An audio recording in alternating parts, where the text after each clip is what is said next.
With you are, Paul. All right, we're gonna call the order and take a roll. Yes, when I call your name, please let me know that you're here. Scott Marsh, Here.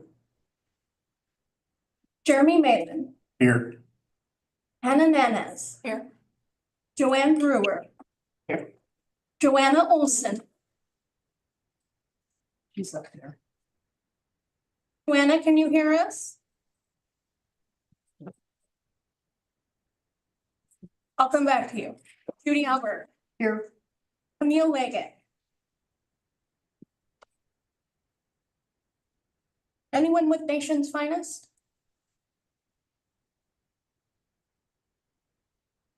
Ashley Hathaway. Here.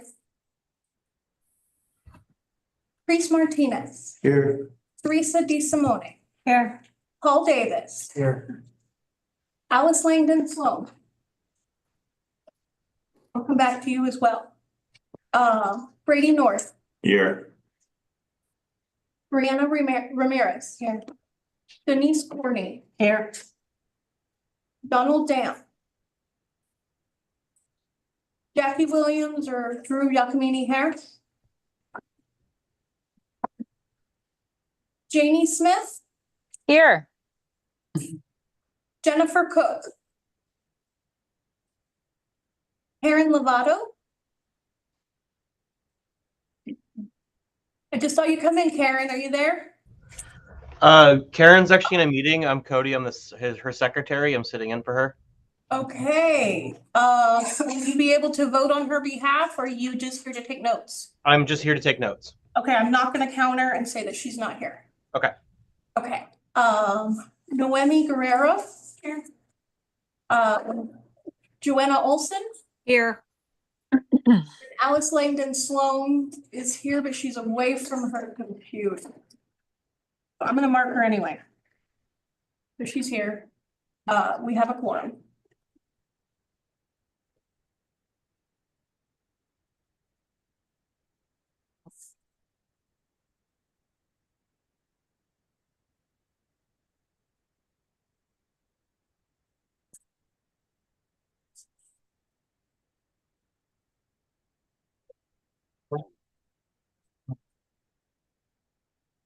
No quorum? Yes. Okay, all right. Now we're gonna hear public comment on any non-agendized items. Anybody have any public comment? I do. Hi, everybody. I'm Mo Mulhern. I'm the second district supervisor for the county. I'm here today to let you know that the space is doing a community cleanup on Saturday from 9 a.m. to 3 p.m. at the west side of the Russian River at Talmadge. That's near new 900 Talmadge Road. It will have some equipment, but if you wear sturdy shoes and gloves, that's helpful. And would love to see some members of this committee and providers in the community show up for that cleanup. What time is that? 9 a.m. to 3 p.m. Do they register in advance? You can register in advance or just come. They will have donuts and lunch and sandwiches. Are we starting at the HP? No, they're gonna start at 900 Talmadge Road. Thank you. Do we have any other public comment? Well, we'll move on to approval of minutes from January 13th.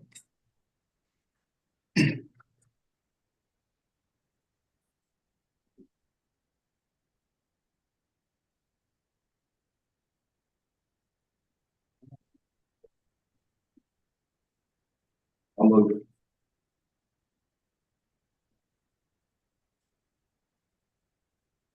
Second.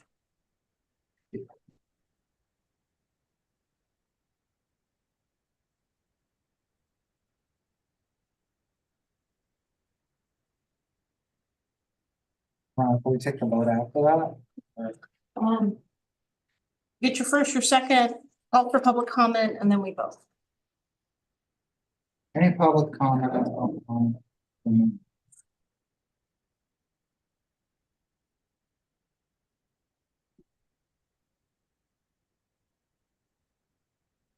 Okay, if there's no public comment.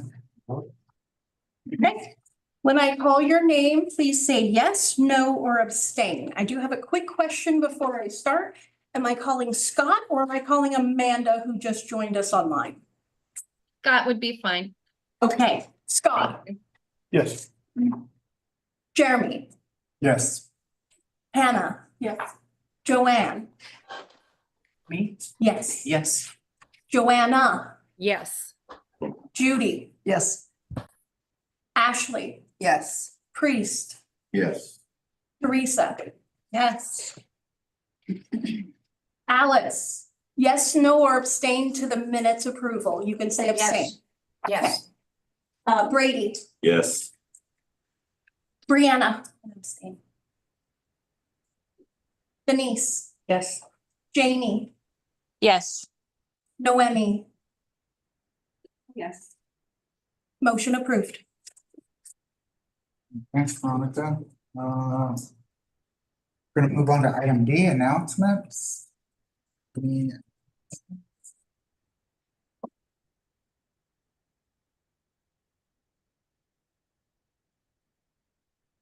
wanted to share that Camille Lega just joined us, so I'm gonna add her to our list of attendees. There's no announcements. We're gonna move on to item E, some presentation. Let's start with updates from local jurisdictions. Monica, County of Mendocino. Megan is not here today. She did not provide me with any updates. And so I don't have anything to provide you guys at this time. Mo, is there anything that you can think of that we would wanna provide an update on from county-wise? Okay. No, we don't have any. Does anybody have any questions for us?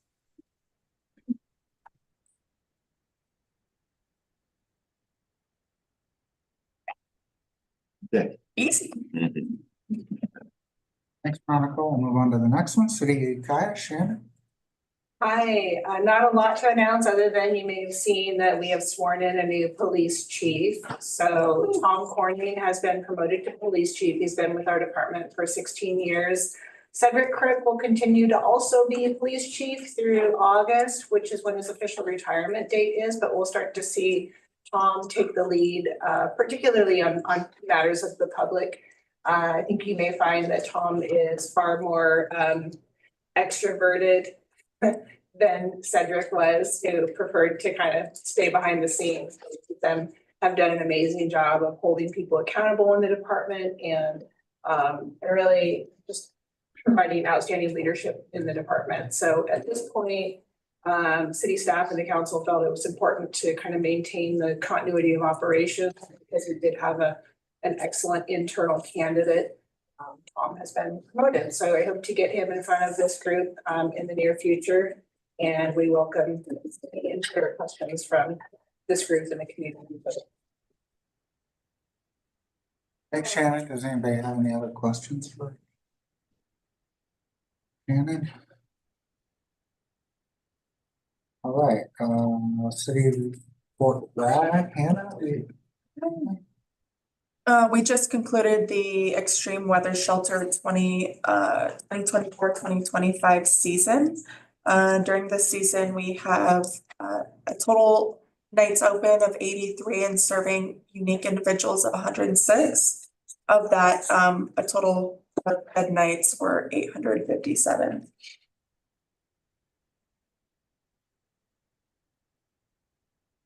Thanks, Hannah. Anybody have any questions or comments for Hannah? How long can one person stay if it's a bad weather night? I mean, do they have to keep going back every night to get the? So because the program is designed based on criteria of weather, of extreme weather conditions, one service day is based on that criteria for the night. So I can't predict like weather throughout the week or future days because it's so unpredictable and can change throughout the week. So for that reason, we go per day. All right, thank you. even if you could though, folks are required to come back every night to get Their new voucher. their new voucher.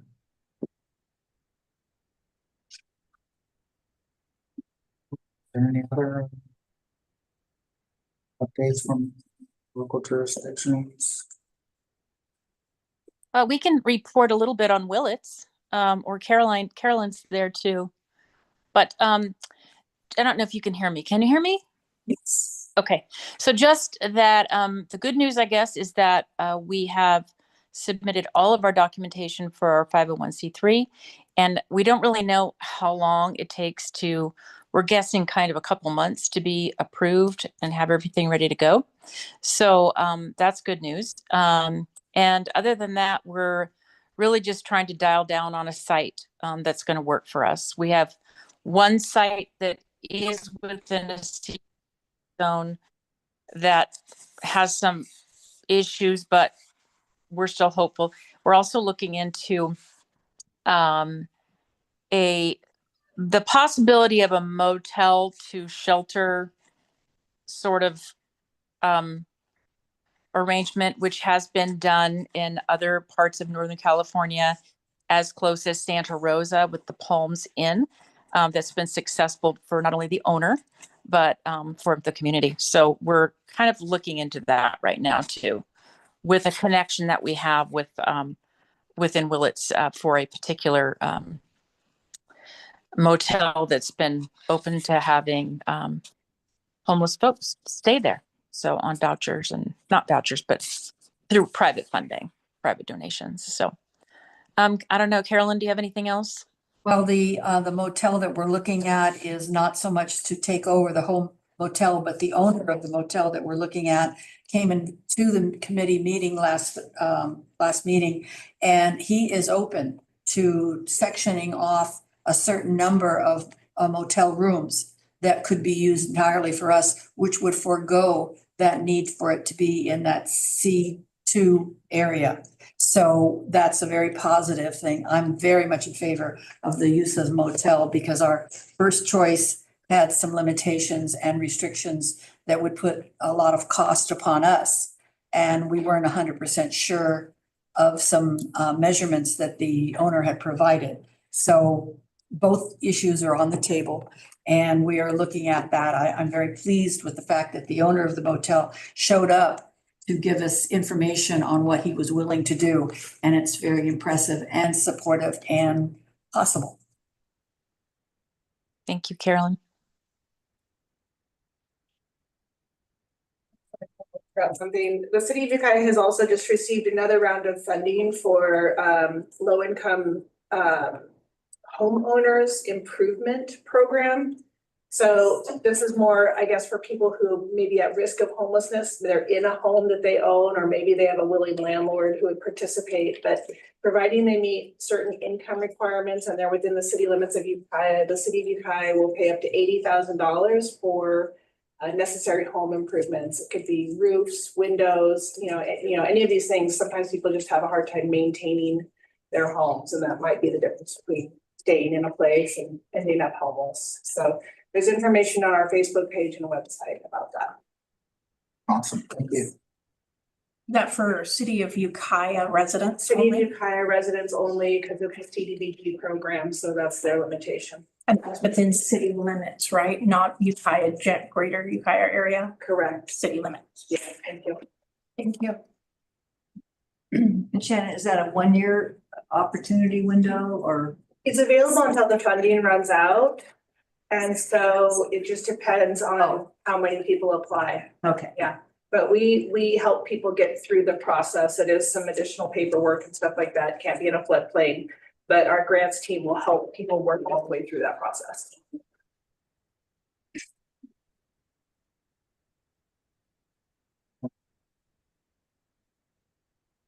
No more jurisdiction updates. We'll move to standing committee reports, starting with strategic planning committee. Veronica? Okay, so the strategic planning committee doesn't have a next meeting scheduled yet, but it will here coming up pretty soon. We've identified a strategic planning consultant. We're gonna be working that work with Rural Communities Advocacy Corporation or Assistance Corporation, RCAC. There is a woman, Erica, who used to live and work in Mendocino County. She lived in Ukiah and Redwood Valley for about 11 years. So she's familiar with our community and she'll be the consultant that we're working directly with. And so they're going to be helping us first with our HAP6 grant application, and there's 3 community stakeholder meetings that we are required to hold as a community affair as an applicant for the HAP6, jointly with the county, of course. And so RCAC will be helping us to host those with the objective of gathering the data and the information that the Strategic Planning Committee has directed us to get, so that they can incorporate that feedback into a larger overarching strategic plan update. So this will be, it's focused on HAP6, but it's going to get us a lot of good information and feedback where we can use that in our next steps.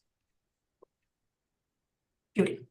So when you talk about the community outreach, which group of people will be targeted? Will you try to do it from like the inland area, the north area, the coast area? And so we've been talking about this. Who will you attract? We've been talking about this and we have a plan going forward, but we need to hash it out with those parties that we're looking at.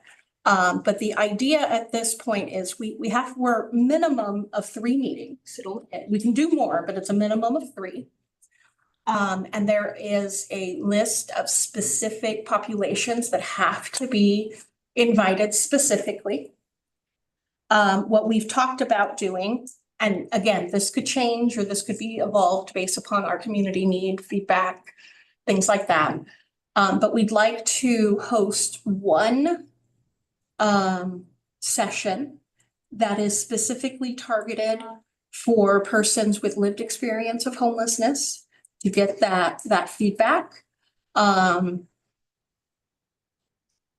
We also want to do one.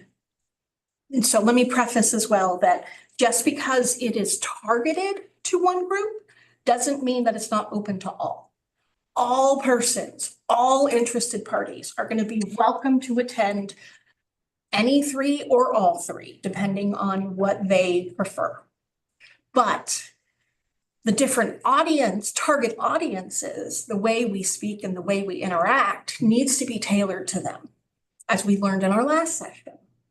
And so persons with lived experience, that one's going to look different than one targeting our service providers, our leaders. So we were going to do a second one for you guys and our, supervisors and counselors and different people like that. And then having one targeting our tribal partners, tribal governments, housing entities, tribal members, anyone that's interested in that. Ran the idea by Priest already and he's on board. So we got a little bit of a blessing there. But we'll be working on that more specifically and looking at the requirements for the HAP6 grant agreement, NOFA, and going from there. Thank you. Mm-hmm. Veronica? Yep.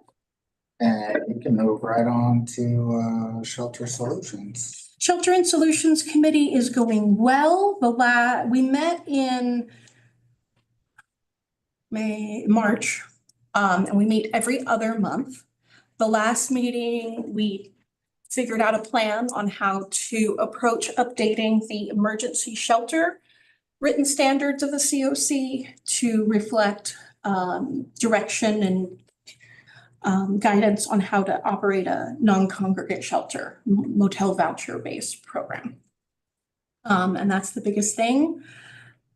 That's all I can remember. Does any other committee member have anything to add? Okay. Any questions on Shelter and Solutions? And the public is welcome to to participate and join in. So when I ask if there's any questions, members of the public, please feel free to speak up. I'm gonna move on to the next one, Paul. Okay.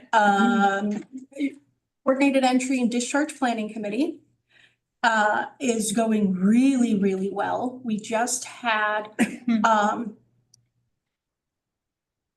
a committee meeting and we talked about our matching process that we're working on, matching people with lived experience who are experiencing homelessness to a housing opening, whether it's a unit or a voucher, or rental assistance of some form. And so this is actually a misprint on the agenda. Our next meeting, we're gonna be meeting in May, the third Thursday of May.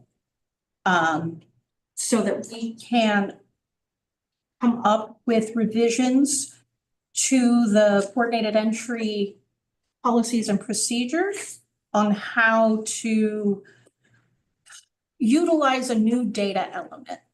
We're gonna add location, where a person wants to be housed. And we split it into 6 regions.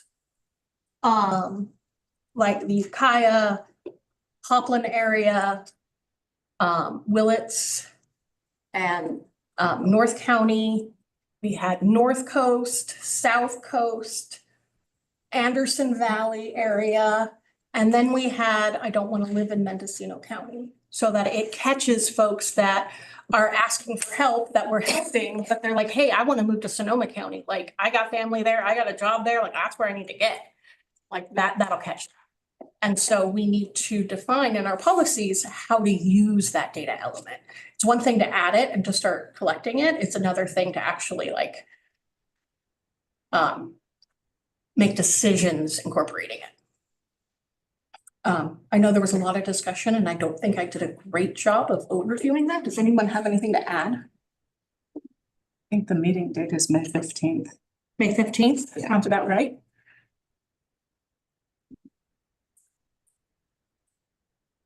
No, any questions? The Coordinated Entry Committee. Putting the public. Okay, Paul, back to you. All right, thanks, Veronica. Next up would be diversity, equity, and inclusion. Come in. Hi, everyone. So we had a meeting. It went really well. Our meeting mainly focused on changing some of the nuances and the tone and the lexicons concerning equity and inclusion, unfortunately. And we came up with a better committee name that we would like to, bring to the table, so to speak. We would like to change it from the Diversity, Equity, and Inclusion to the Community Accountability Committee. And that would be the CAC, but it would be a part of the COC. So I thought it had a little ring to it. And I think accountability it sums up essentially what diversity and equity and inclusion is all about. Essentially doing the right thing. We also changed a lot of the language concerning our description in our meeting. We also discussed who would be taking different positions. I was unfortunately nominated as the chair. And it wasn't because I'm Black. It was a joke. You can laugh. Okay, I'll laugh with you. The vice chair would be Jeanette, so she's excited to take on that position as well.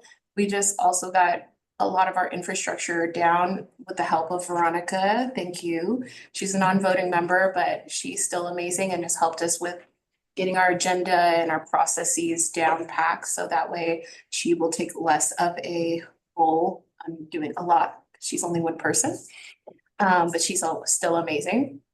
And other than that, we just wanted to hear a little bit more feedback from you guys as far as if you like the name Community Accountability Committee. So just feel free to let me know your thoughts or discuss it. later on in the agenda, it is an action item Yes, to sorry. update, that's okay, to update the committee description in the governance charter. So if you want to take a peek at that, as we're going through the meeting, you'll find the changes on page 47.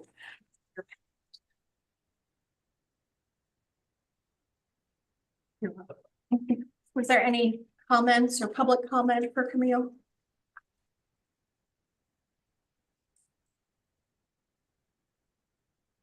I like. Thank you. Oh, yeah. Membership committee, Veronica? Yeah, we don't have a meeting upcoming, but I do have a topic that I want to bring up for discussion.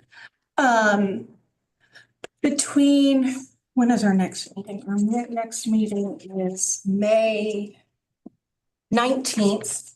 On May 20th, 3 of our existing COC board seats will expire. Those are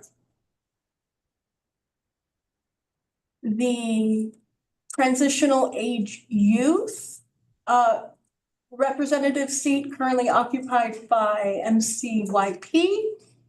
The veteran seat that Nation's Finest holds, and then the behavioral health provider seat that RCS currently holds.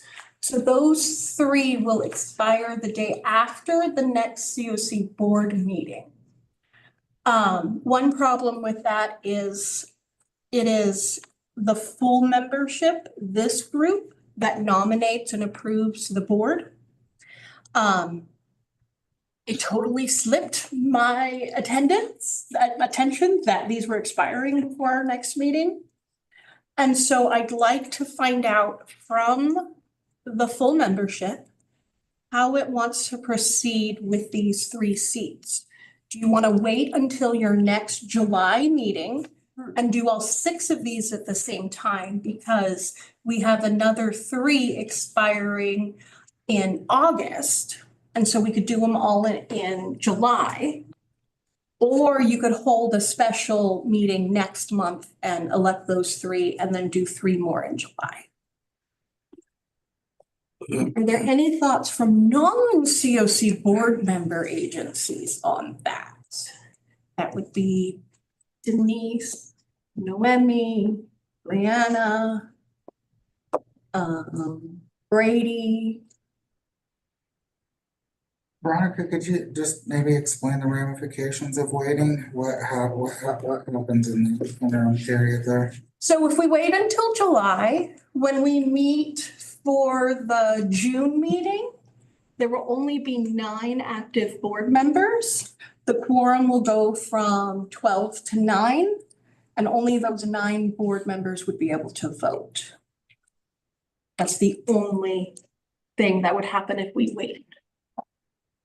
Alex has her hand up. Alice. I just do have a question because you also have a vacant spot on the individual with lived experience. So which this not is due until out of, August. yes. Yes, that is one of the seats that will expire in August, yes. So my question is could we vote that person in at the same time we vote the next people in ahead of time? Yes, yes, all 6 of these seats will need to be decided on or before our July meeting. Oh, okay. Yeah.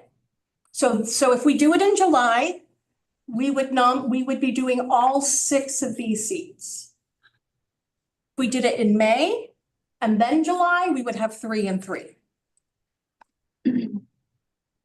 My input, for what it's worth, would be to look at what agencies those people that expire in May represent and take that into consideration of the 9 that are left. Are they gonna have some sort of kind of representation from a similar agency, or are they just gonna be completely out of that? So those 3 are the Youth Project, Nation's Finest, and RCS. What do you guys think? Sage? We've been in this position before where we've sat in expired seats and didn't vote. Doesn't mean we can't still contribute to comment, to public comment, or even to. One meeting as well. It's one meeting, and I mean, the bulk of the work of the COC actually happens in committees, where then just what comes here is some more of the final. I'm fine waiting until July. Okay. I'm fine waiting till July is my 2 cents, I guess. Scott or Amanda, do either of you have an opinion? I defer to Amanda. Do you really want to have a say in the June meeting? Are you okay? I'm fine with whatever the majority decides. Okay. This is Alice. I think we need to have a special meeting, especially for a person with lived experience that's missing from this board. Camille is in the seat. Camille is in it. Oh, it says vacant on our paperwork. Oh, so,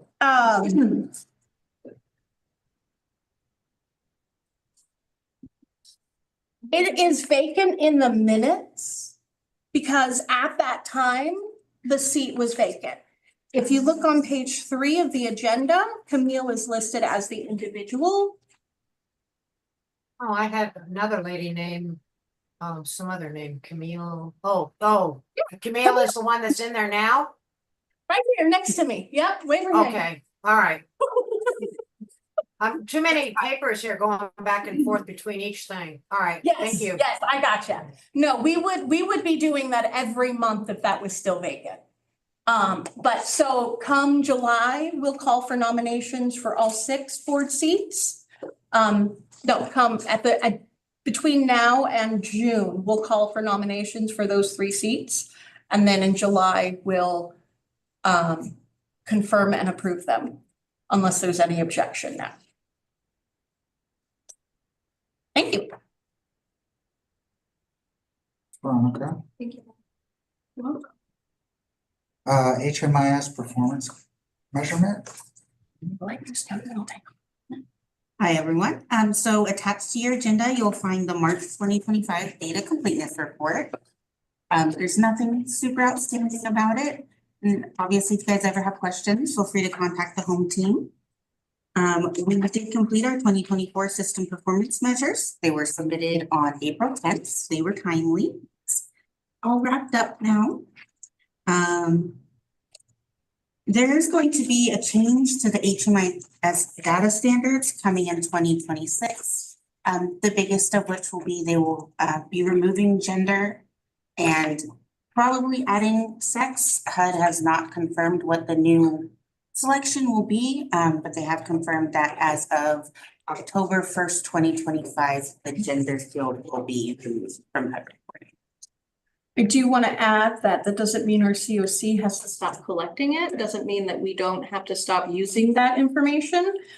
But we might want to take into considerations possible implications of retaining that kind of data.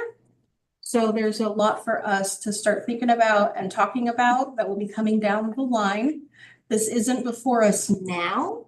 We have to wait till HUD actually issues the data standards for us to be able to understand what to implement. Our HMIS vendor will update its system to where those things for us, and we'll update the assessment and then match them, and then those new questions would appear when the time is right. I want to bring us back a little bit to the system performance measure. This is the HUD report that is due every year that basically reports out on how we're doing. You'll find that on pages 17 through 26 of your packet. We did have, sometimes it shows you what it was last year and what it is this year, depends on the measure. But so this is, it's a little bit of a wonky format because HUD switched from using the Homeless Data Exchange 1.0 system to using the HDX 2.0. It used to give us a beautiful PDF of each one of these. Now I have to put it into an Excel workbook that sorts it all for me, and I can only print it off. I don't have the ability to adjust it. I tried to make it a different format and it just kept breaking on me. So apologies for the formatting of it, but I do want to note that our returns to homelessness have in 2 years has gone up pretty significantly. It's 17%. A lot of times we just look at in the last 6 months. We don't look at that farther out, as that's what the state is using. They're not doing the 6, 12, 18, 24-month increments like HUD does. And so it's a little bit harder to see, but just something I wanted to bring to your guys' attention. So, and is there, I mean, it would probably be difficult to track, but is there any tracking of why people become homeless again? Is it due to not paying their share of rent? Is it due to destruction of the apartment? You know, that's not really a data point that is collected, that what caused your homelessness. Some programs do collect that, but it's not a HUD data standard data element. So we don't really ask for it. We ask like where you were the last time, or we ask, you know, the history of evictions and things like that, that would be difficult to rehousing them. But as far as what got you here, it's not something that's in HMIS. Do you think it's valuable to know that? I think that there's so many varied reasons that you wouldn't get like I mean, accurate. 12 reasons and then how many people. Like there's so many variables on why.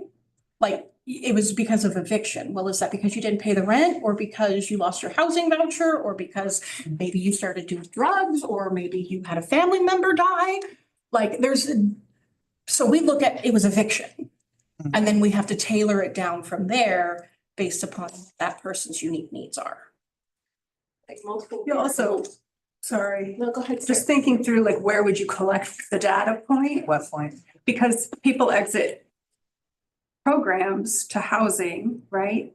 And that housing may not be connected to HMIS, where that housing was then tracking the reason it exit from the housing, right? So like person leaves, goes into a self-paid rental, that self-paid rental isn't going to be in HMIS tracking their reasons that they lost the housing. Oh. So then you're tracking, you'd have to do it at intake then, right? Because we're knowing that they returned to homelessness because they came back and touched our system again in some way.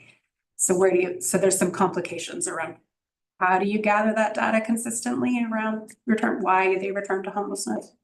Not that it's impossible, but I think just in terms of, we ask them a lot of questions, so I bet you do. it's being gonna. I think it's very helpful because sometimes it's multiple things, like variables. Like one could obviously be like a loss of a job, and let's say they lost the job for 3-4 months and it's hard for them to find a job. Well, in that course, maybe they had a little bit of savings, but they got behind on paying their rent because they couldn't find a job or whatnot. And then let's say they ended up using substances to cope. So then that makes it worse. And then let's say they end up getting in an argument with their spouse, or there's, you know, some sort of a fight in the home, and then there's destruction to the property. So there's multiple different layers to it. But it's usually onset with like several circumstances or sometimes one. Can you help me like just read, like, say the measure 2? It's on page 18.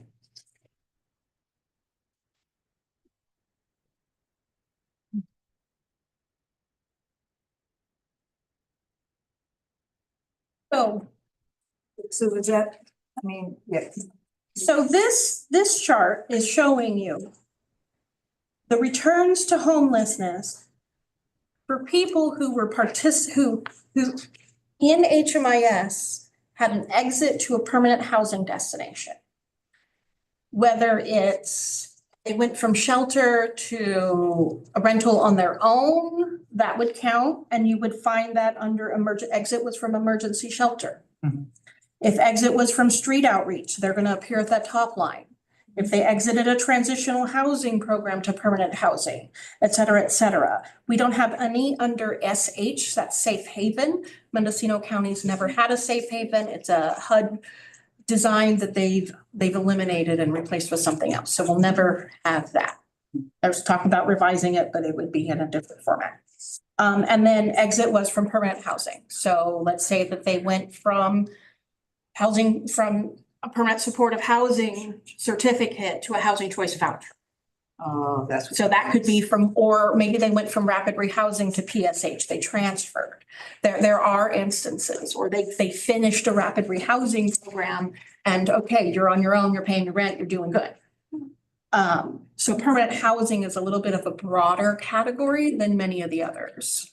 And so this first column, the second column tells you how many people during the reporting period, how many people are being counted. Like in the last 2 years, this is the number of people who went directly from this program to permanent housing. Of those people, how many returned to homelessness? So the top line, we had 5 people exit from street outreach to permanent housing. Within 6 months, 3 of those folks reappeared in our HMIS within the first 6 months. Wow. And then, but none of them reappeared in 12 months or 24 months post. If we look at emergency shelter, 142 people exited from emergency shelter in the 2 years prior. This reporting period, 16 of those people returned within 6 months. 9 returned within a year and 7 returned within 2 years. So that's how you read it. Thank you.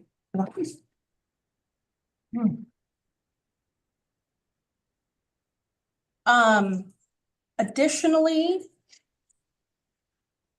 we are negotiating with an organization, well, with multiple organizations on becoming new HMIS participating agencies.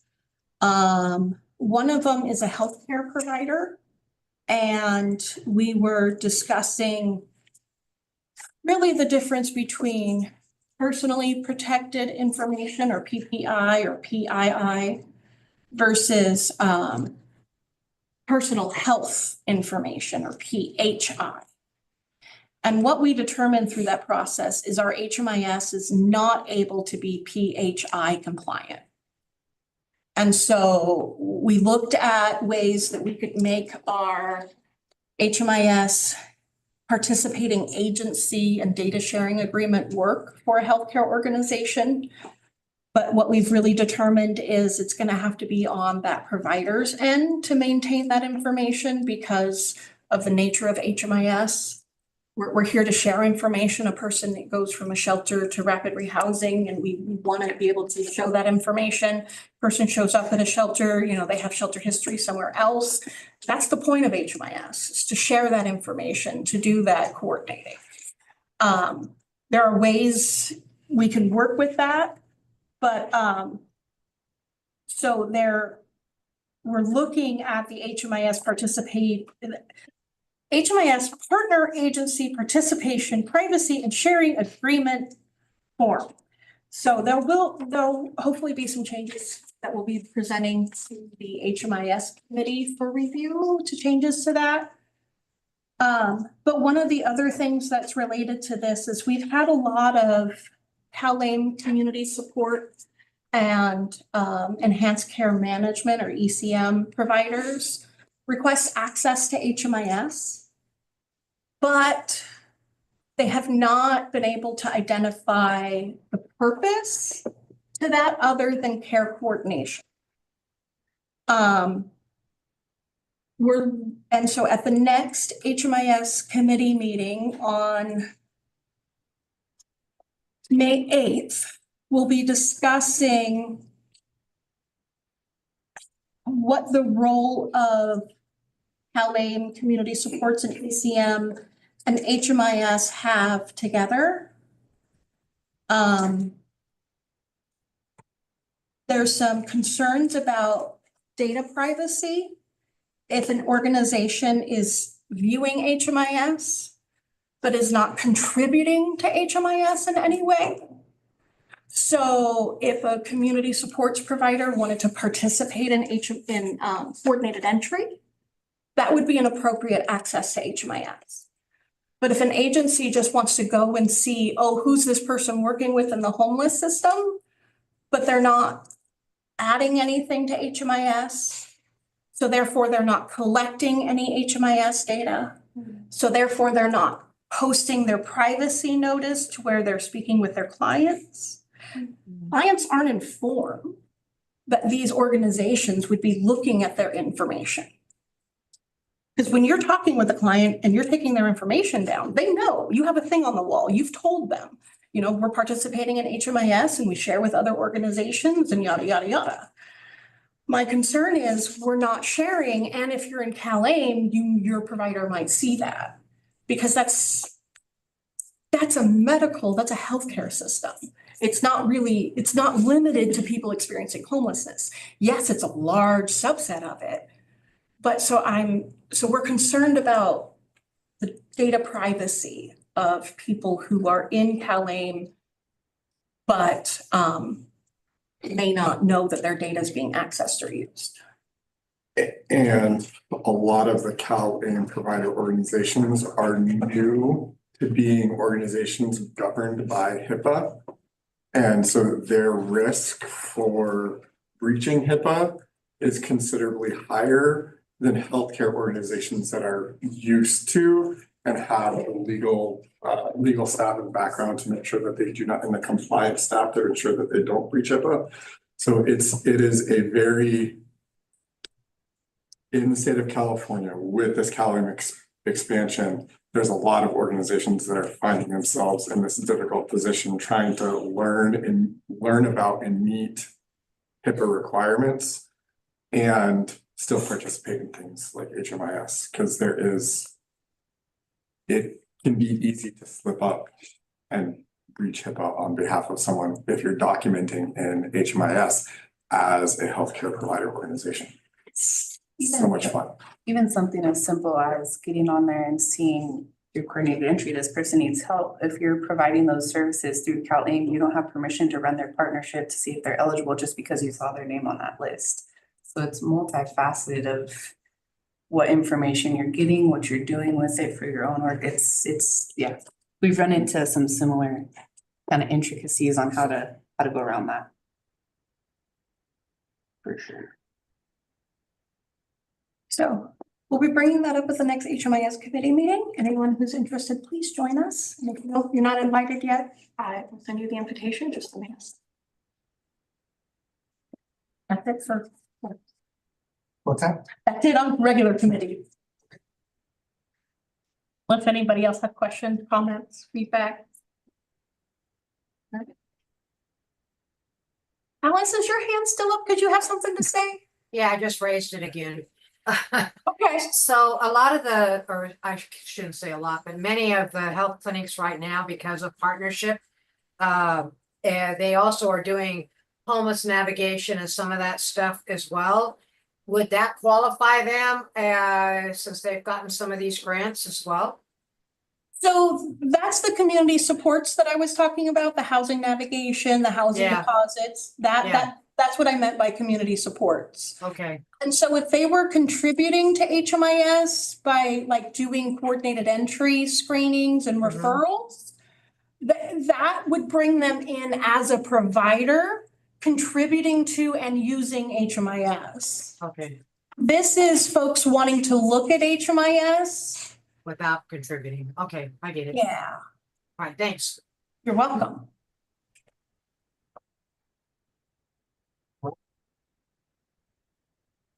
Thank you, Veronica. I'm gonna move on to ad hoc committee reports. The first one was 2025 point in time count. This one's me. We are working on our data refinement with ASR. We've got some multipliers that we'll be bringing to the committee soon. I was going to email all of you with that once I kind of got my head on straight, because I got that Thursday or Friday from Applied Survey Research.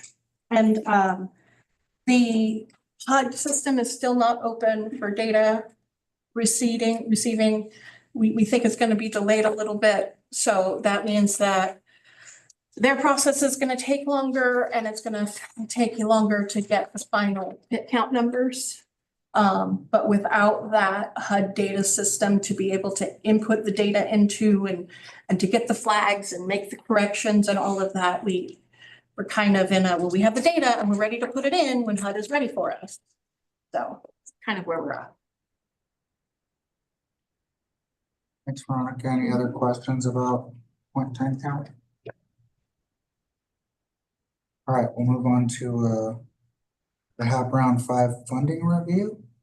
The committee has met and has a recommendation for this group later in the agenda. And if that is accepted, this can be disbanded.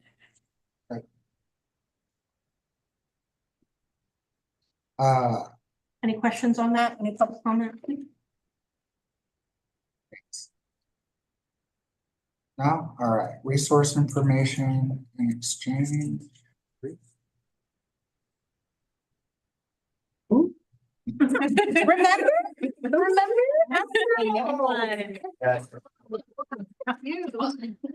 All right, I think we picked people. I think what they're asking is I take over and make a date so we can meet about other resources. And thinking outside the box, how we could kind of provide more funding and resources to help broaden. Like, I think the categories after listening to everything, like there's people getting out of jail, there's people at home, there's people that need the housing navigation. We need to be clear on some things because we bunch them all in one pile, but then they need to be kind of like the professions need to be a part of that. You know, how we could better these sources. Like for me, you know, I get like at least 900 funding NOFAs every week. You know, it's time to like share resources. Like this morning I had a meeting with HED about, you know, permanent housing. So they want to offer us money, but I need collaboration on that, right? To go buy a motel or buy something existing that's up or build something new, right? It's new to me. I've only been in this 5 years, but you know, I don't want to lose the steam of what we're doing here is, you know, we need another shelter. We need people help getting out of prison or out of jail. And, you know, there's a lot of things and, you know, we're only dealing with COC, but COC is a big entity for this county that you got all these people collaborating on things. And I just think that, you know, these meetings are great, you know, but we need to keep going on what we need because otherwise we're just going to stand still sometimes. That's just my idea. You know, I'm a go-getter and I think about, you know, finding every resource we can for individuals, you know, especially with rent and cost of living. You know, I make nice money, but I still struggle. You know, it's part of daily life here, you know, in this county, let alone California. I just talking to somebody about the taxes, you know, I paid $10,000 taxes. I can't believe that, you know, it's just some things that we got to think about. For me, it's always the person who struggles more. I want to help. So I just want to continue. So I know that we have people on the committee. Yeah. Let's make a date. All right. So if you can give us a date that we're gonna meet. Is there a possibility that you could give us a date we can meet and we'll start from there? So that's the part that I can't do. I can't be part of the scheduling and the coordination because I'm pretty much doing all the other committees and Well, it's how just would you use my own Zoom when we can get it together? yeah, you can. Got you. Yeah. All right, to be determined. I'll set up the meet schedule and see what we could do the best time slot for all of us. And it's an ad hoc, so you don't have to do Brown Act anything, but you just meet. Okay. You're welcome.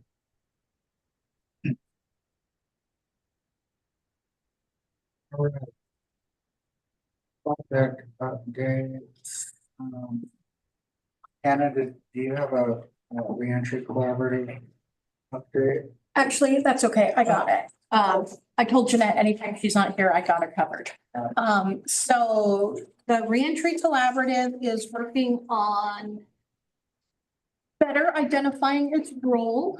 They've hired consultants to assist in the jail's implementation of CalAIM.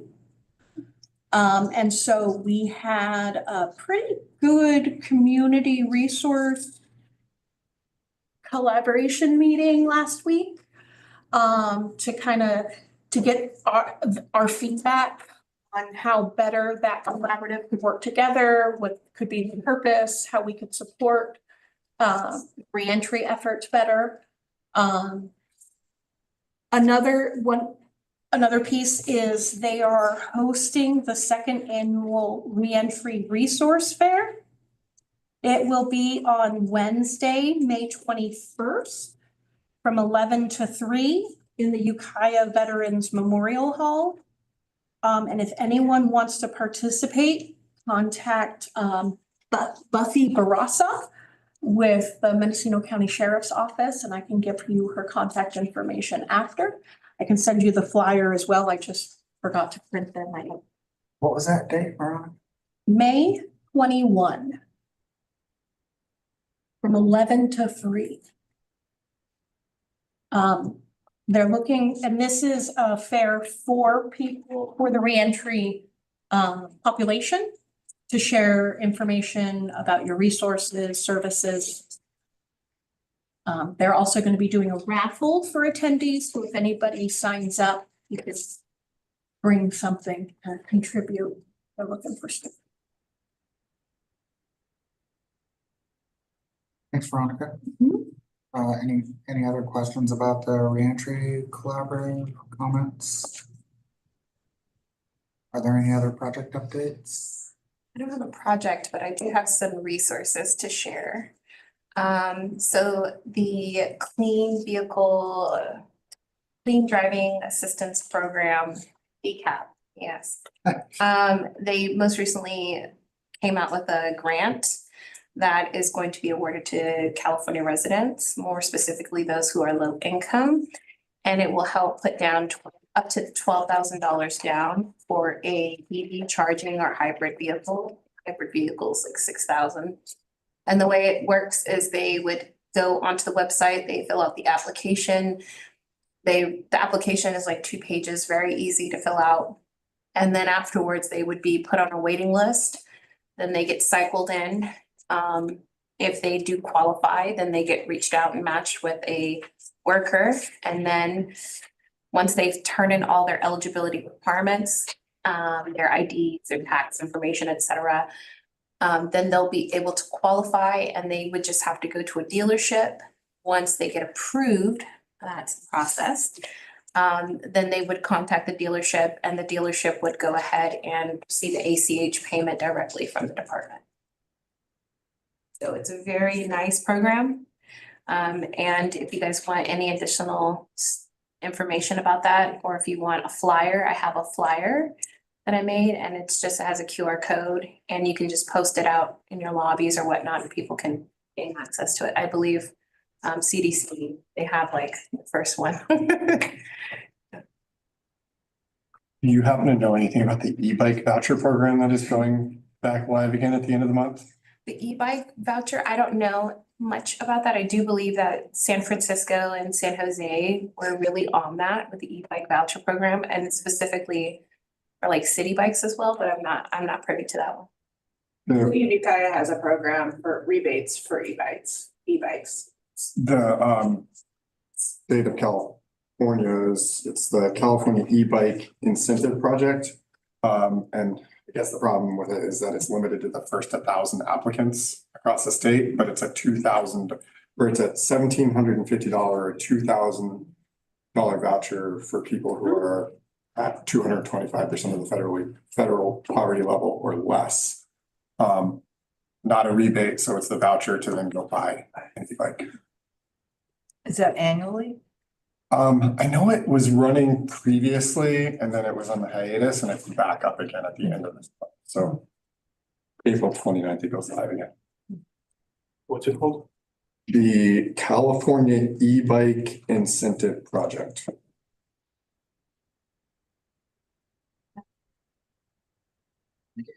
Can I share on 2 projects? Go for it. All right, first one is, and I don't know if it's don't know if Faith has given an update recently, so I'll just go ahead and give an update on where it is right now. We at Natal are within a couple of months of opening up our medical respite site, 8 beds in Willits. This is duplicating this is copying and pasting the Restoration House program that we have in Clear Lake.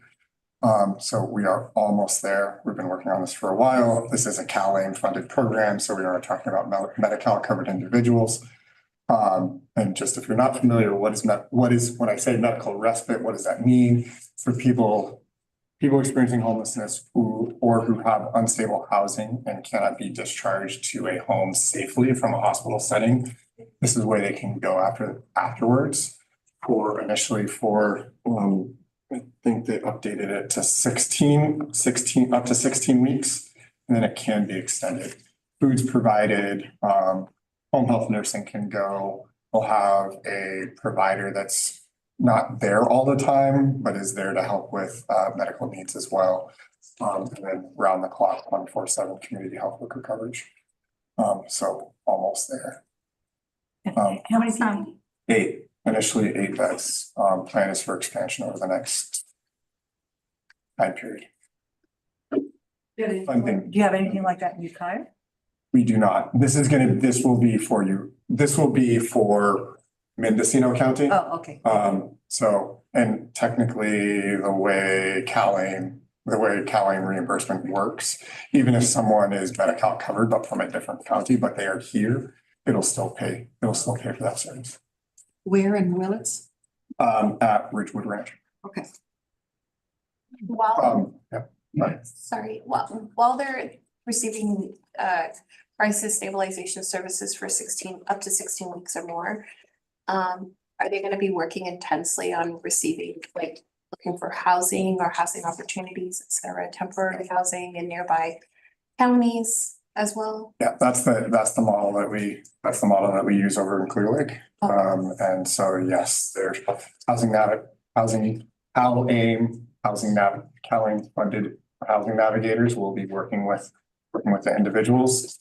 And it's always here. I mean, many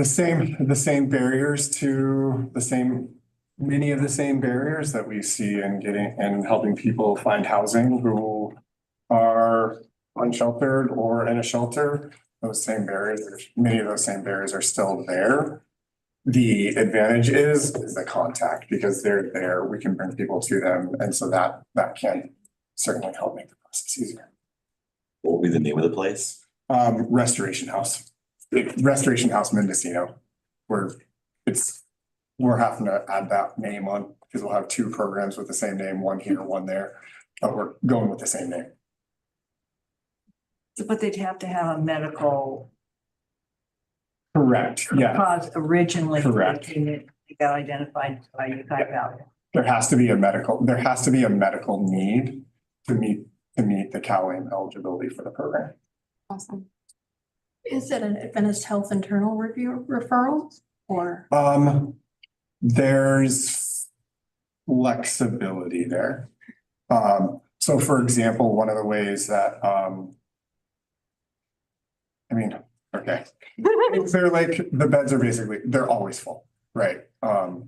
So it isn't as if there's usually a bed here, so it's gonna be full very, very quickly. And then it will be refilling that bed at the right, when the timing is right, when someone's being discharged, and then we have someone with need, which will happen immediately. And so that's why the plan is to expand it, because we know that the data shows that we need more than, for Mendocino County, we definitely need far more than 8 beds. We already struggle a lot with skilled nursing facility placements, especially for people experiencing homelessness, because skilled nursing facilities do not want to take someone if there is not a solid discharge plan for when they're ready to be discharged from there. So this will actually help with that as well, because someone might go from the hospital to a skilled nursing facility, and upfront we'll be able to tell them, and we'll reserve a bed for you at Restoration House so we can bring that person back when they're ready. So it's exciting. There's been a number of people who've worked on similar projects over the years, or Dr. Trotter, Dr. Barish, this has been a goal of both of theirs for many years, but the funding was never in the right place. And Calling to really help with that. The other thing I want to mention briefly is just this is on behalf of Adventist Health and County Public Health. With the Community Health Needs Assessment Steering Committees, we're merging the two so we don't have duplicative work anymore. And the next step that we're going to be entering is the development of the Community Health Implementation Plan. And two of the priorities that were chosen within the Community Health Needs Assessment period were financial stability and community safety. Within the definitions that are provided for those two categories is housing, okay? And so there will be a committee, an ad hoc committee that's going to be formed. That's going to be working on this specific topic. So likely Gene Cunnington and I will be coming back to this group here and saying, hey, we're putting together this ad hoc committee to work on the strategic plan for the community health implementation plan. Easier said as CHIP. And we'll probably look to the experts in this room. So that's coming soon. Thank you. Any other project updates? If not, we'll move on to board protocols and governance. We have 2 recommended action. Yeah, the first recommended action is regarding the HMIS client informed consent and release of information authorization form. There are 2 versions in your packet, and they're pages 27 through 30. The first 2 are the updated form showing the track changes, what was taken out in red and what was added in blue. This came about because I went to add North Coast Opportunities because they have just begun utilizing HMIS for their half-funded rapid rehousing program. Woohoo. But when I went to add them, I'm like, oh, look, there's some folks that shouldn't be on here anymore because they've backed out or they don't exist anymore. And then I noticed there was a few others missing. So we revised this. The first copy is the track changes and the second copy is a clean version. Does anybody want me to talk about what I took out and what I added, or are you good? No, you're good. Oh, sorry. Can't speak. You think that one, you know? That's your opinion. No, let me see what's said in the blue. That's the only change. That's it. It's just update the agency names. Are there any questions? If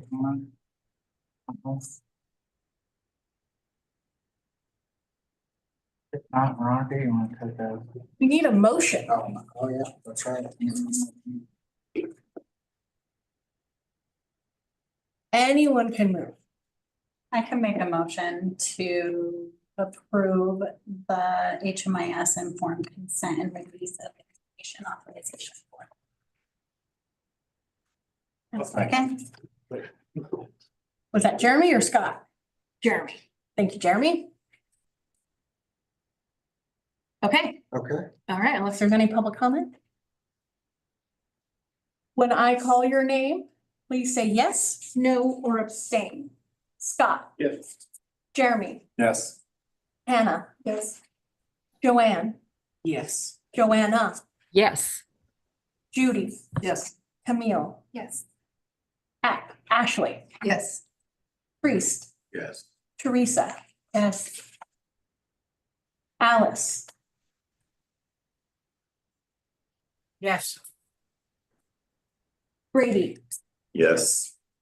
Brianna. Yes. Denise. Janie. Yes. Noemi. Motion approved. Thank you. Thanks, Veronica. The second action is involving the diversity, equity, and inclusion committee name. So just like with the HMIS end user, there's two versions. One has the track changes and the second one is the clean version. The only changes to the governance charter are to change the DEI committee, the equity and inclusion, to the community accountability committee. Page 1 is updated to reflect the new revised date. And then the only other change is on page 15 of the charter or page 47 of your packet. You have anything you want to add to that, Camille? No.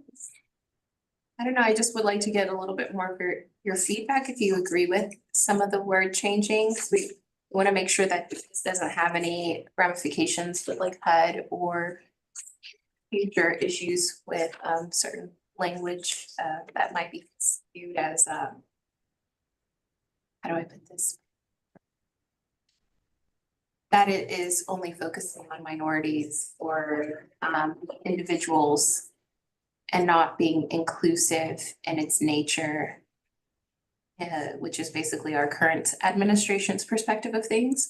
I think we're both saying the same thing, but we're focusing on also that there are disparities for certain individuals. And so we wanted to still hold true to that nature while also understanding our current political climate. So if you just want to let us know your thoughts, that'd be great. So was the idea because DEI is being targeted? Yep. And that's the reason for change? Yes. And to better clarify what our objectives are, we want to promote diversity, equity, inclusion in all things in our committee and in our COC and hopefully our community and the world. But it's also to keep our service providers accountable to the things that they said that they would do and to make sure that they themselves are instilling those beliefs and objectives in their services. So are their outcomes reflective of our community? Or are there disparities? You know, are there more white people getting housed? Or maybe there's more housing opportunities in one region than another. Like there's a lot of different ways to interpret this. And so it's about keeping ourselves accountable. It's about keeping those that we were responsible for monitoring to keep them accountable. And so that we can be accountable to people with lived experience. Right. And like lastly, it's with the data, like with HMIS, I know that there's certain things like the data that Judy brought up that is not captured in that data reports. As your organizations, it's like really awesome to hear like Adventist. I was gonna call you Mr. Faith. Jeremy. But it's awesome to hear Jeremy talk about an implementation plan, right? And when I've worked with other housing organizations like in the Bay Area, like Home First, they talked about how they assess how their organization is actually doing service delivery. They also do like an assessment with their team to see if, do we have a healthy workplace environment? Are we including the voices of our people in our environment, in our workplace? And how does that parallel to our service delivery practices, right? Do our people feel supported and are they supporting the people in need? And the fact that I'm hearing Jeremy say that there's an implementation plan and that's being done and carried out, those are some of the things that the CAC would love to hear and love to see even across the board with all agencies.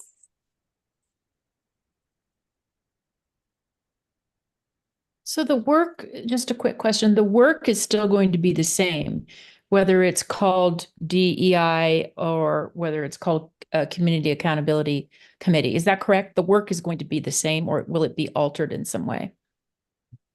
Yeah, the work will be the same. I think the way it's carried out, it won't have a strong emphasis and focus on just diversity, equity, inclusion.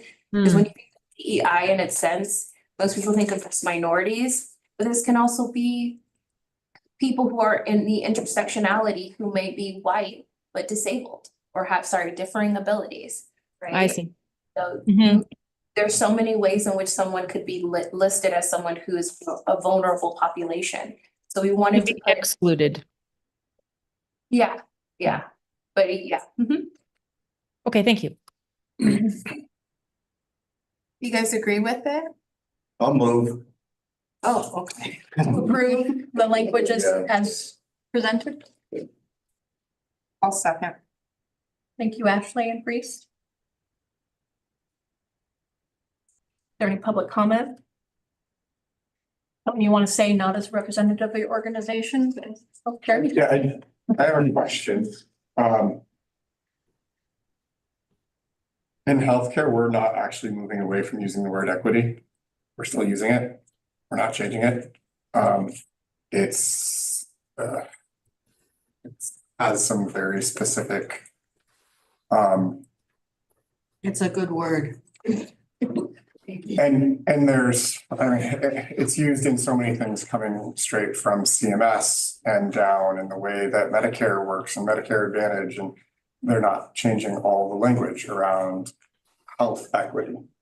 So my question is, if there's a swing in the direction of sentiment around the term DEI, would this group want to change the terminology back or leave it as changed to? I don't know. I think having an accountability committee, I think that's strong. Because essentially it's just saying like doing the right thing, and admitting it. Like we hopefully on our personal lives, we admit that we're regular people, we make faults. Okay, we all fall short. Okay. And we're not perfect, but then we work on those things ourselves. And same thing with our organizations. We would assume that the organizations that are sitting at this table would be able to identify some of their SWOT analysis and be able to implement strategies to strengthen their organization. And be open to listening to somebody else make a comment concerning what you consider to be accountability. It opens the door for conversations to make sure that everybody's comfortable with what the route that we're taking. Correct. Thank you. I like it. Thank you, Joey. So I believe we had a motion. Do we have this? Okay. Public comment. Public comment.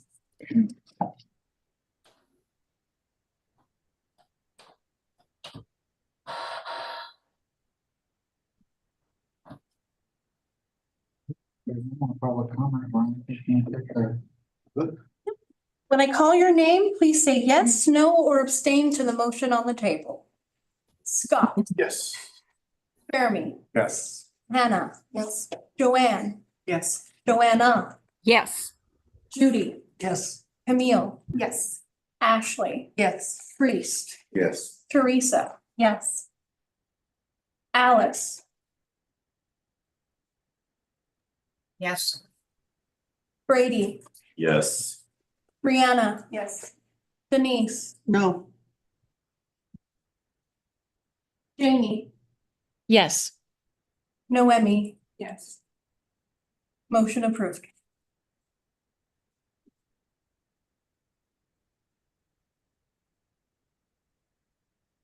Thanks, Veronica. We're gonna move on to funding updates. The first one, COC program. Yeah, so as you all are probably aware of, there's a lot of changes happening at the federal level. We've received some guidance from HUD on some of, on how to implement some of our programs. And one of those is affecting our permanent supportive housing grant that's received by the Community Development Commission. So I'm gonna go ahead and turn it over to Teresa. Okay, perfect. So it's on page 87 of your board packet. And I'm gonna talk about two things today, and neither one of them are great news. So CDC, we administer the PSH program, and we provide tenant-based rental assistance to individuals who are chronically homeless or have a disability. We currently serve approximately 130 households under that program, and it's funded through the COC under HUD. So until now, CDC has not been verifying the citizenship or immigration status of PSH participants based on a long-standing but now clarified interpretation that COC funded rental assistance was exempt from the requirements. However, recent federal directives make it clear that in order to receive rental assistance, people have to have US citizenship or eligible immigration status. And so a couple of the things that we have gotten from HUD in regards to this, in early 2025, HUD and the Department of Homeland Security entered into a basically MOU to work together under an executive order called Ending Taxpayer Subsidization of Open Borders. And some things that they will be doing together is HUD will have a staff person who will basically look at cross-agency data sharing and monitor compliance in regards to US citizens and immigration status, eligible immigration status. And it talks about jurisdictions with sanctuary city policies may be subject to withheld or reduced funding. And all fiscal year 2025 COC grant agreements are expected to include new language that reflects this mandate. And so we won't have our grant agreement for our PSH program that takes effect July 1st, the funding for that, probably until about June. But Veronica had received an email as part of a group she is in, who shared the language that is in the new grant agreements. So this part under anticipated grant agreement language kind of talks about, it's not everything, it's just some of the things that will probably be included in our grant agreement. One of those things is that we need to administer the grant in accordance with the immigration restrictions and requirements under Aurora. I'm not exactly sure how to Aurora. And so it also talks that we cannot use the funding in a manner that by design or effect facilitates the subsidization or promotion of illegal immigration or shield illegal aliens from deportation. So we're kind of expecting those kinds of things to be in our grant agreement for our PSH program. After we kind of looked into this information, CDC, we investigated and looked at our current program participants who are on the PSH program. And we identified 2 households that could potentially be impacted. So that was somewhat of a relief, although it's not good, but it's better than like 20 households, right? One of those households was an applicant who had not yet received rental assistance yet. We hadn't signed into a contract with their landlord yet. However, they did move in and were housed. So in that circumstance, we sent the household, we're requesting more information from them to identify if they're US citizens or eligible non-citizens. The other household is a current program participant household. They consist of multiple members in their household. And so basically how it will work is at least somebody in the household has to have eligible immigration status or be a US citizen.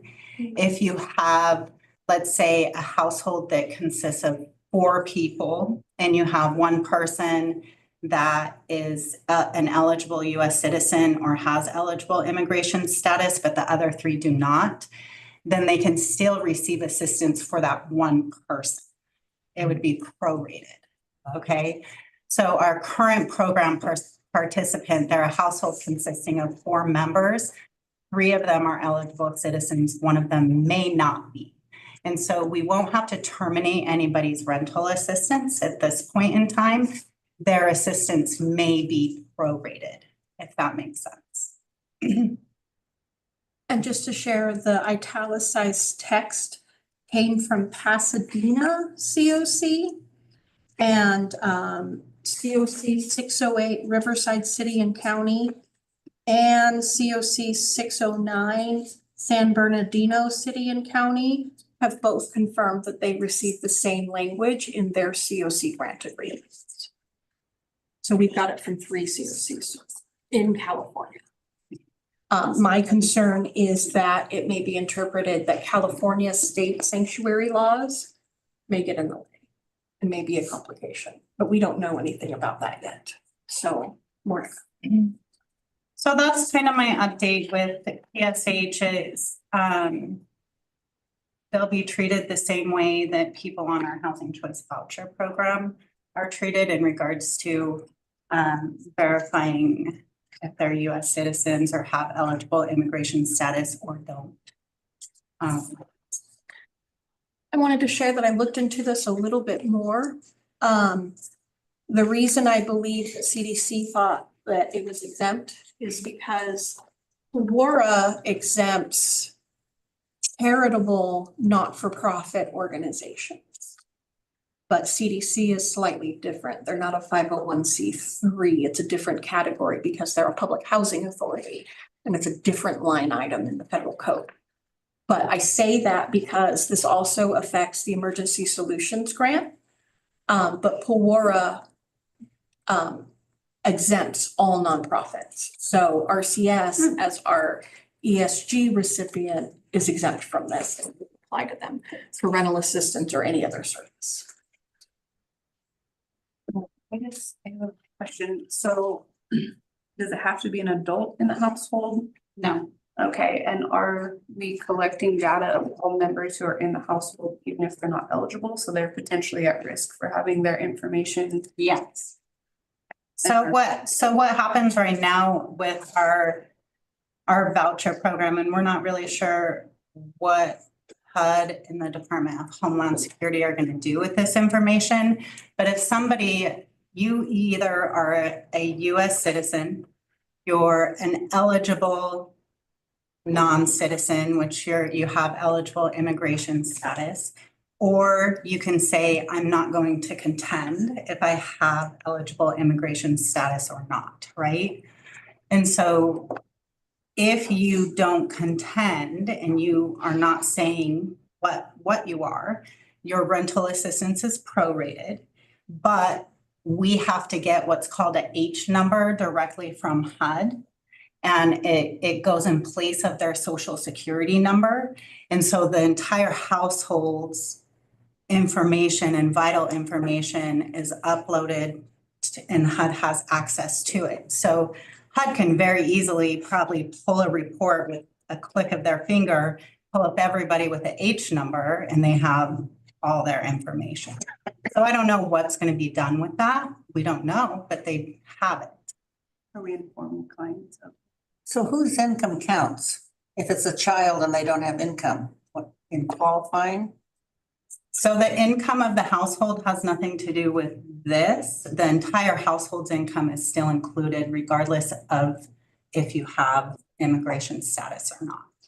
Can we close the loop on that question though? The one about is the family being informed that their data could be accessed and potentially put them at risk with Homeland Security? So we can absolutely talk more about this. This is all really new. Yeah. And so we're trying to figure out like how to best move forward and a path on how to move forward.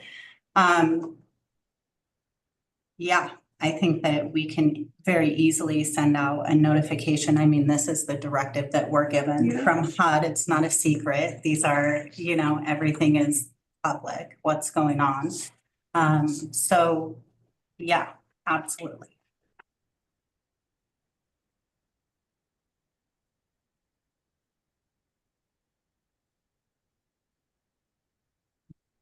Anything else? There's no action. Anything else? No, I know, taken on it's not, it's not good.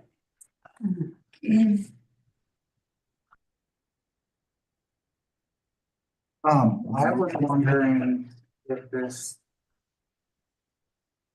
affects folks at the applicant level, in other words,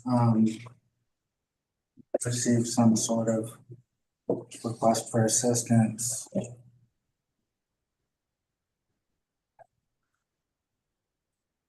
There's any information about someone about them. No. So for the PSH program, currently, right now, their information is not transmitted to HUD like it would be for our voucher program.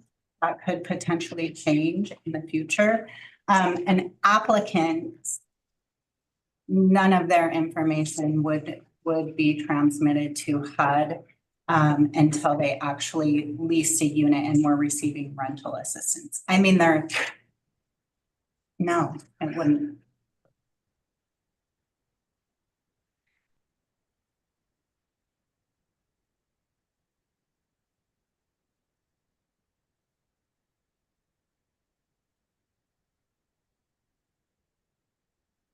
It's kind of a hard spot to be in because it feels like we don't really have a choice, right? We're getting directed directly from the administration to HUD to CDC.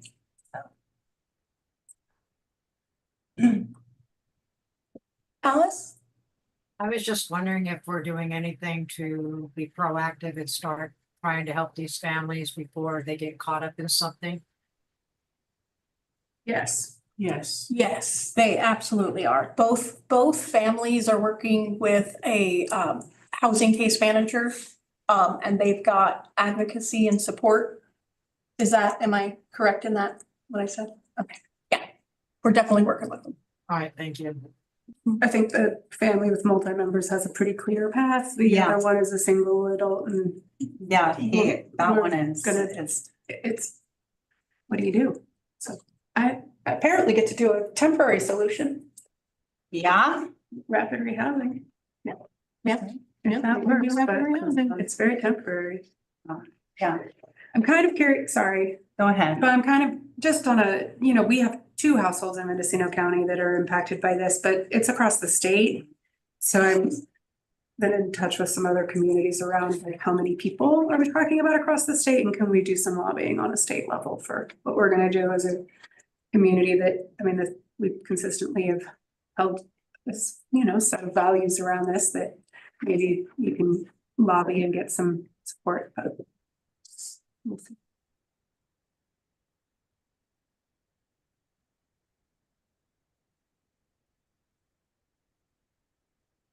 ESG. So we completed our recommendation. I got RCS, the COC recommendation form just in time, I think. And you guys got the app in, right? Sorry, what? We got the ESG app in. Oh, yes, that happened. Yes. And they've been in touch and they haven't approved or not approved or any of those things, but it's the state. They I don't know. It's things like on our board resolution, we put Redwood Community Services and on some other document, it says Redwood Community Services .inc or .inc. So just little piddly things, but they're processing. We love it. We're getting there. Have to report. Yeah, so as I mentioned at the beginning-ish of the meeting, the HAP 5 funding recommendation ad hoc committee met a few times and has developed a recommendation. On page 89 to 90 of your packet, there is a staff report and a list of the projects that are being recommended. We have almost $67,000 remaining unobligated from HAP 4 because of a homeless prevention contract that didn't pan out. HAP 5 is almost 1.8 million. So between the two of them, we have $2,150,534.25 to obligate. So it was both the county and the COC that met together. A few of our COC folks had last minute things come up and weren't as engaged. But our social services staff was definitely there and is supportive of this. So I know the county's on board with this, and as long as you guys are, we should be good. So there's a list of projects that they consider that they're recommending for consideration for funding. They made the decision mostly based upon what's going to be expiring in the next several months to a year, of the year. And so the ad hoc committee also recommends that for HAP 6, we issue a new request for proposals because some of our current contractors will reach their third contract with this recommendation. And RFPs are only good for 3 contracts. And so they'll need a new RFP to be under, and so we'll have to issue another one. It's just up to the next ad hoc, what activities that's gonna include. And so if you turn to page 90, you'll see the recommended projects. The top 4 are for emergency shelter activities. I know it says operating subsidies, but that's the category that HAP uses.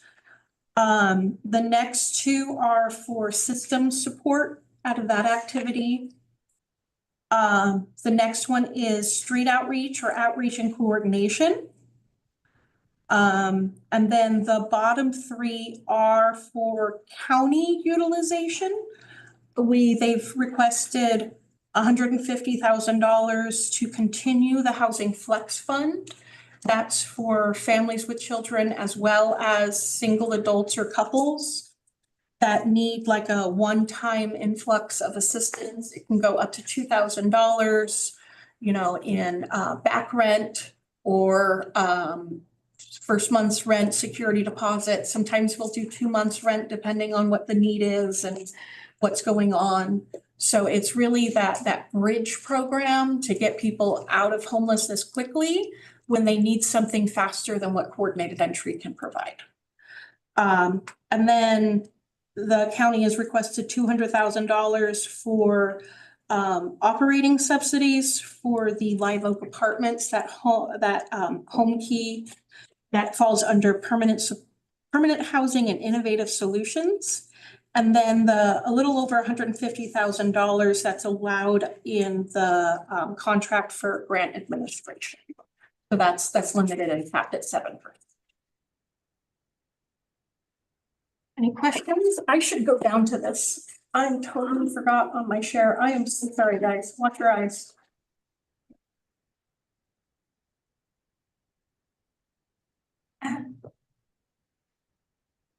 So the total isn't quite the amount for what's available. We still have about $121,000 unallocated, but we've got some time on that. So there may be some things that come up. Maybe somebody needs some flexibility. And that way we have a little bit of cushion to come back to you guys if something else is needed. Yes. On the RCS coordinated entry, the contract dates are off. So our current contract for that was July 1st, 2024 to December 31st, 2025. So we could do a new contract for January 1st, 2026 to December 31st, 2026. Okay, yes. So it would be off by 6 I love months. seeing it so far in advance. Let's hooray, but we don't need to overlap. We do have, so it would be the same as the street outreach contracts, right? Sure. With Leanna and Michelle, it would be that same time period? Yes, that, Of 1/1/26 for the calendar year 26? Yep. Okay, yep. I had to double check it. I was like, there was something's off. That's, I did pretty good. you did. No? Juggling a lot of over weird start contracts. Other comments or questions?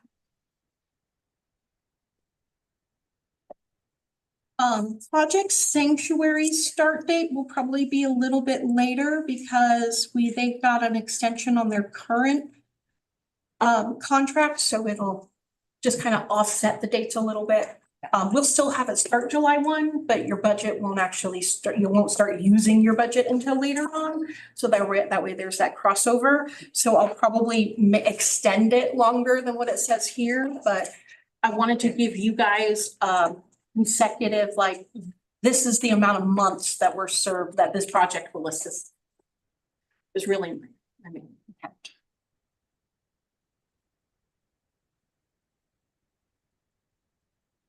Oh, I expected more.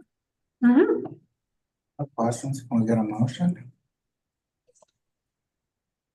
I'll move. Thank you, Priest. It's kind of difficult because there's a lot of people here who are on this list and can get to it. So if you're not on this list. I can second. Thank you, Jeremy. So that was Priest and Jeremy for future Amy. All right, any public comment?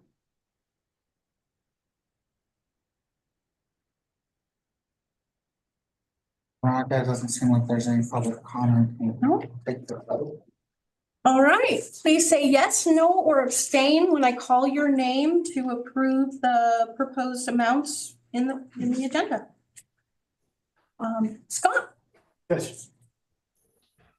Jeremy, Yes. Anna. Yes. Joanne. Abstain. Joanna. Yes. Judy. Abstain. Camille had the lead. Ashley. Yes. Priest. Yes. Teresa. Yes. Alice. Had to leave. Brady. Yes. Brianna. Yes. Denise. Yes. Janie. Yes. Noemi. Yeah. Motion approved. Thanks, guys. All right, thanks, Veronica. And last on this list is emergency housing voucher. Teresa. That's me again with some more bad news. A little break though.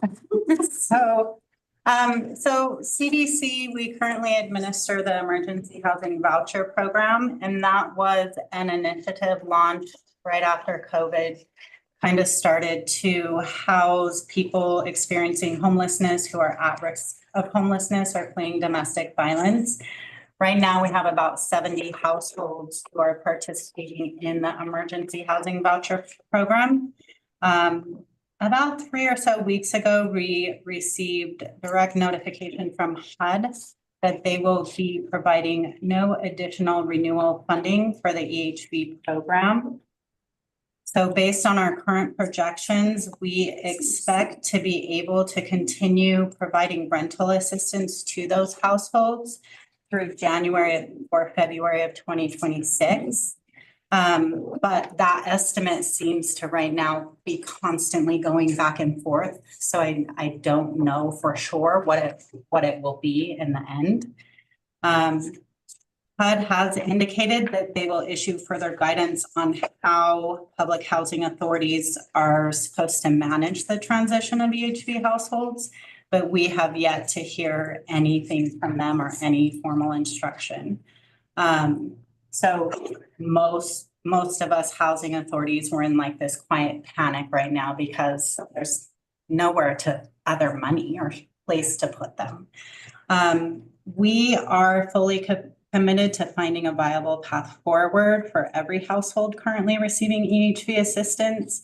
Allowing the program to sunset without a transition plan would almost certainly lead to increased homelessness and jeopardize the strong relationships we've built with those landlords who would face really tough decisions if the house rental assistance payments stopped.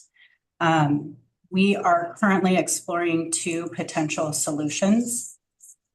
One of those solutions is to potentially develop a local preference policy on our housing choice voucher waiting list, specifically for EHV households. This strategy right now, we're still developing the strategy. We've sent it to our legal team for review and also wanted to get HUD's kind of, okay, yes, you can move forward with this. How it would basically work is the housing choice voucher waiting list would temporarily open only to current EHV households. Those households would apply for the waiting list and they would be placed on the waiting list with a preference, essentially moving them to the very top of the waiting list. Once they were selected from the HCV waiting list, we'd have to conduct eligibility screening and determine if they were eligible. And if funding permits, we could issue them a housing choice voucher, ultimately converting them from EHV to HCV. So with that being said, the biggest challenge with that is funding. Our current HCV funding was approved under a continuing resolution that expires September 30th of 2025. If Congress decides to reduce our baseline funding after that, we would not be in a position to issue vouchers to those EHV households. So essentially, we can move everything forward, create a preference, get them to the top of our waiting list, but we have to wait until we find out what our funding will be in 2026 before we can issue them vouchers. And so it would be really tight because then the EHV funding would probably end in February 2026, right? So we're kind of in this unknown area. The other option, we've reached out to HCD to explore an option through a home TBRA program, which is a tenant-based rental assistance program. That NOFA was released earlier this year. Applications are due on May 22nd. CDC is not eligible to directly apply for TBRA. But we have been talking to HCD about whether the county or a city partner could apply with CDC as a subrecipient to administer the TBRA funds. Our whole purpose with TBRA, it's short-term rental assistance, so they can receive rental assistance for up to 2 years under TBRA. But we would want to provide a preference for EHV households because that would be the main purpose and reason why we would want to administer the TBRA program. With that being said, HCD is in communication with HUD because the TBRA program and the preference that could be provided is for homeless or at risk of homeless, and EHV households wouldn't yet qualify for that preference. So, so that's kind of still being worked out. I don't know, I guess we'll kind of see how it goes. We're still waiting to hear from HCD on whether that would be something that works. So that's an update. We just found out about this about 3 weeks ago. So we're trying to figure out how to move forward.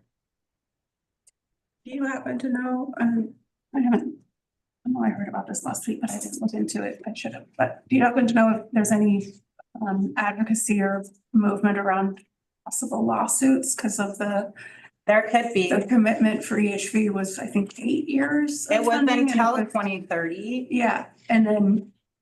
Right. And does the administration actually have the authority to give a direct, I think is some question around it. Yeah. I mean, I think that there absolutely is. And I mean, we don't know whether it's the administration or it's not the administration. I mean, we could probably make a guess, but that's not a directive that we've been given. So there's a lot, I think, of moving pieces and a lot going on right now, and there's a lot of back and forth from HUD with housing authorities. But they're kind of being silent on this for the moment. And so for us, like, I need to figure out how to move forward and try and make sure we don't have 70 households who end up being homeless next year. So hopefully they come out with something, but I can't wait because, I mean, if I have to do a preference on our waiting list, that whole process is like a 6-month process. So. And so Teresa, do you actually notify those 7 people? We will be, yeah, absolutely. Well, and we haven't yet. This is very new, right? We're still trying to figure out how to move forward. But yes, we would probably speak with them directly. Here's what's going on. We've notified the landlords. I mean, everybody needs to know. A lot of stress. It's heavy. So that's an update on EHV. I'll keep you updated. And that's it. That's all I got. Teresa, if you had to take a wild guess, what is about an annual cost to CDC for EHV, like rental? So an average per household is about $1,000 a month. So it's like a $70,000 a month housing assistance payment out to the community, Mendocino County. So we're talking. It's a lot. Yeah, our budget was like almost $1 million for EHV.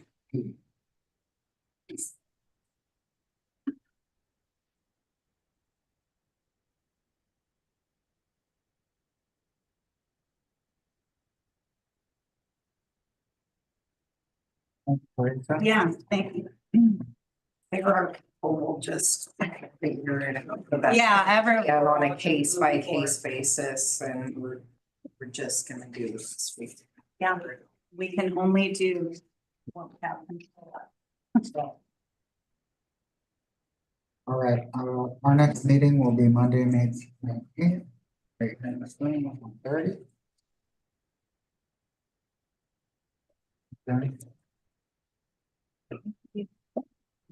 Thanks, everybody. I don't know.